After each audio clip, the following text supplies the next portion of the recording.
Hello friends, welcome everyone. और मेरा नाम शिप्रा है। आज मैं आप लोगों के साथ एक फीमेल्स की स्पेशल टाइप के बैडनेस या फिर बालों के झड़ने के बारे में बात करूंगी, जिसको बोलते हैं पार्शियल एलोपेशिया, जिसकी मैं खुद भी एक पेशेंट हूँ। और मेरा ये वीडियो बनाने का मकसद सिर्फ ये है कि ये एक इन्फॉर्मेटिव वीडियो है। मैं आप लोगों के साथ इन्फॉर्मेशन शेयर करना चाहती हूँ कि किस तरीके से पार्शियल एलोपेशिया में क्या सिम्टम्स होते हैं बालों के झड़ने का, या फिर किस तरीके से, किस स्पेसिफिक तरीके से बाल झड़ते हैं। तो बस उसी के बारे में मैं आपको बताने के लिए ये वीडियो बना रही हूँ।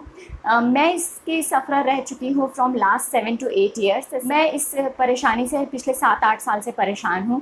और उस टाइम पे जब नया नया जब नए नए मेरे बाल झड़ना शुरू हुए थे तो मैं बहुत ज़्यादा परेशान हो गई थी। मतलब मैंने बहुत सारे डॉक्टर्स से कंसल्ट किया, बहुत तरह के हेयर केयर प्रोडक्ट्स यूज़ किए, लेकिन मुझे लगता है कि वो सब करने से और ज़्यादा बाल आपके झड़ना शुरू हो जाते हैं। मेरे हेयर फॉल के साथ में प्रॉब्लम ये है कि हेयर फॉल होता बहुत ज़्यादा है और वो रुकता नहीं है। मतलब रीग्रोथ होती है हेयर्स की। अगर मैं कुछ भी डॉक्टर के पास जाऊं और वो कुछ भी विटामिन या इस तरह के लोशन देते हैं तो हेयर्स की रीग्रोथ तो होती है, लेकिन उनका झड़ने का जो फ्रीक्वेंसी होती है वो नहीं रुकती। तो इसलिए जितने भी नए बाल, बेबी हेयर्स आते हैं, वो भी गिर जाते हैं। तो इस वजह से वो रिकवर नहीं हो पाता है। तो ये सबसे पहला सिम्टम है कि आपको जब एलोपेशिया होता है तो सबका अलग अलग टाइप का है। मेरे टाइप के साथ ये प्रॉब्लम है कि हेयर फॉल बहुत मुश्किल से रुकता है।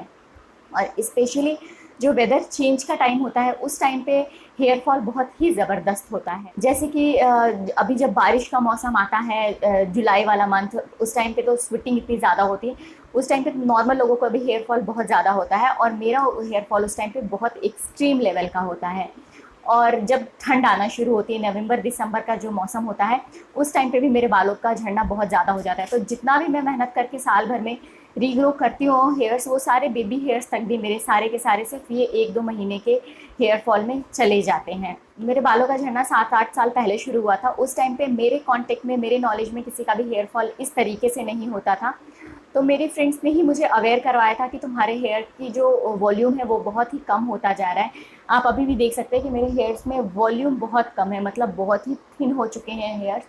कभी भी मेरे हेयर्स बहुत ज़्यादा हैवी या बहुत वॉल्यूम वाले नहीं थे, सॉफ्ट सिल्की हेयर्स ही थे। लेकिन चूंकि सॉफ्ट सिल्की हेयर्स में थोड़ा सा भी हेयर फॉल होता है तो वो तुरंत मिजरेबल हो जाता है, वो तुरंत दिखने लगता है। तो यही मेरे बालों के साथ भी हुआ कि स्टार्टिंग में लोगों ने मुझसे कहा कि तुम्हारे पीछे से बाल कम होते जा रहे हैं, पीछे की मांग पूरी दिखती जा रही है।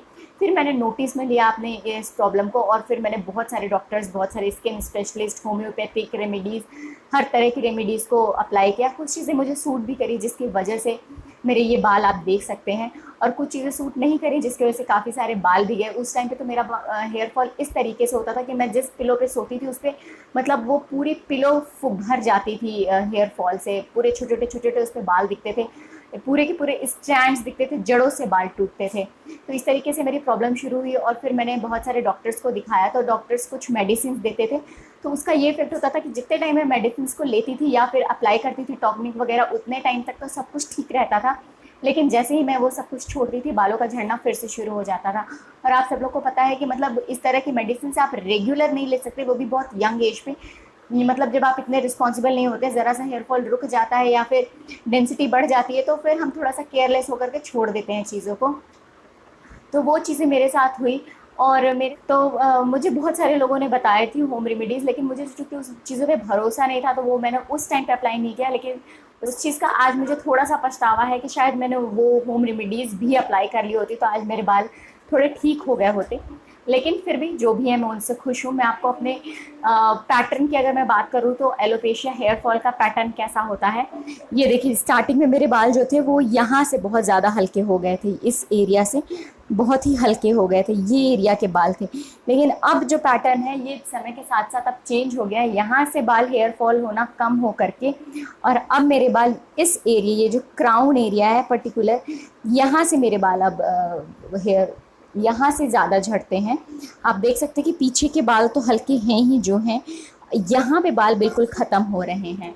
यहाँ के बालों को मैं कैसे रीग्रो करती हूँ या फिर कैसे मैनेज करती हूँ, ये सब मैं आपको अपनी नेक्स्ट वीडियो में बताऊंगी। और ये जो मेरे हेयर फॉल की प्रॉब्लम्स थी, स्पेसिफिक रीज़न से जो हेयर फॉल होता था, इसकी प्रॉब्लम मेरे जो प्रेगनेंसी का ड्यूरेशन था उसमें बहुत कम हो गया था, क्योंकि ये शायद हार्मोनल चेंजेस की वजह से था।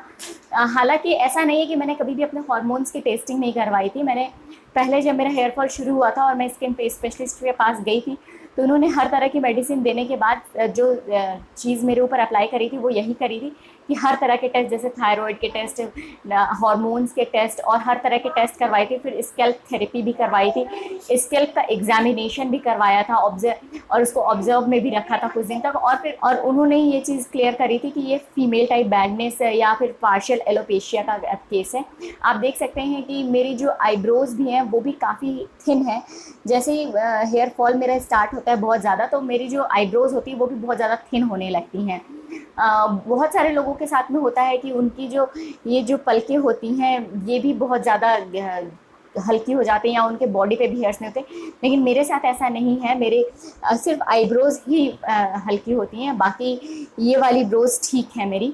तो इसलिए इसको पार्शियल एलोपेशिया बोलते हैं, क्योंकि इसमें आपके हर जगह के बॉडी पार्ट्स से बाल नहीं रिमूव होते हैं, सिर्फ कुछ पर्टिकुलर एरिया से होते हैं, जैसे कि मेरे ये पर्टिकुलर क्राउन रीजन से और ये आईब्रोज से होते हैं। तो ये थी पूरी कंप्लीट इन्फॉर्मेशन। अगर आप लोग कुछ भी जानना चाहते हो इस केस से, क्योंकि मैं ऑलरेडी 7-8 साल से इसे सफ़र कर रही हूँ, तो अब मतलब काफ़ी चीज़ें हैं जिसको मैं यूज़ करके अपने हेयर्स को इस कंडीशन तक मेंटेन रख पाती हूँ। तो उम्मीद करती हूँ कि आप लोगों के लिए ये वीडियो काफ़ी हेल्पफुल रही होगी। अगर आप कुछ भी जानना चाहते हैं एलोपेशिया के बारे में या हेयर फॉल से रिलेटेड इन्फॉर्मेशन, तो आप मुझे कमेंट करके ज़रूर लिखिएगा, मैं आप लोगों को रिप्लाई करूँगी। और चैनल को सब्सक्राइब कर लीजिएगा, क्योंकि अपने हेयर केयर या पार्शियल एलोपेशिया के पेशेंट्स अपने बालों की कैसे हेयर केयर कर सकते हैं, किस तरह का शैम्पू, किस तरह की चीज़ें उनको यूज़ करनी चाहिए, इससे रिलेटेड मैं बहुत सारी वीडियोज़ आगे डालने वाली हूँ। तो उम्मीद करती हूँ कि आप सब्सक्राइब कर लीजिएगा इस चैनल को। मिलती हूँ आपको अपने नेक्स्ट वीडियो में। Till then take care, bye bye.